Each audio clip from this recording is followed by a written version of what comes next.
இவங்க ஒரு பெரிய யுத்தத்தை முடிச்சுட்டு வராங்க. முடிச்சுட்டு வந்து பார்த்தா, அங்க அவங்க இருந்த அந்த சிக்லாகில் இருந்த அந்த பட்டணத்துல மனைவி இல்ல, பிள்ளை இல்ல, அவங்களுடைய ஆடு மாடு கூடாரம் எதுவுமே கிடையாது. எல்லாம் தீக்கிரை ஆயிடுச்சு. வந்து பார்க்குறாங்க. ரொம்ப சோர்ந்து போயிட்டாங்க. பெரிய பெரிய யுத்தத்தெல்லாம் நடத்திட்டாங்க. அவங்களே ரொம்ப சோர்வோடு தான் உள்ள வராங்க பட்டணத்துக்குள்ள. இங்க வந்தா ஒண்ணுமே அழுகிறதுக்கு பலன் இல்லைங்க. ஒண்ணுமே பண்ண முடியல. என்ன செய்யறதுன்னு தெரியல. அடுத்து என்ன பண்ண போறோம்னு தெரியல. ஆனா வசனம் சொல்லுகிறது, தாவீது மிகவும் நெருக்கப்பட்டான். சகல ஜனங்களும் தங்கள் குமாரர் குமாரத்திகள் நிமித்தம் மனக்லேசமானதினால் அவனை கல்லெறிய வேண்டும் என்று சொல்லிக் கொண்டார்கள். தாவீது தன் தேவனாகிய கர்த்தருக்குள்ளே தன்னை திடப்படுத்தி கொண்டான்.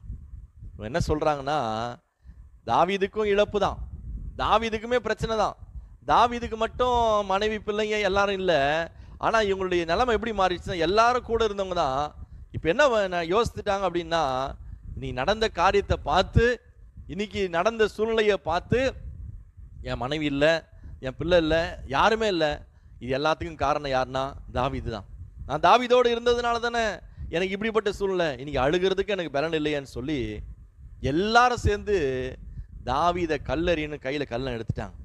அதை வாசித்து பார்த்தா ரொம்ப கவலையாக இருக்கும். ஆனால் அதனுடைய அந்த வசனத்தினுடைய பின்பகுதி சொல்லுகிறது, தாவீதோ கர்த்தருக்குள்ளே தன்னை திடப்படுத்தி கொண்டான். கர்த்தருக்குள்ளே தன்னை திடப்படுத்தி கொண்டான். நான் சொல்லுகிறேன், கர்த்தருக்குள்ளே ஒவ்வொரு நாளும் நம்மை திடப்படுத்தி கொள்ளணும். கர்த்தருக்குள்ள. அதனால தான் அவர் சொல்றார்,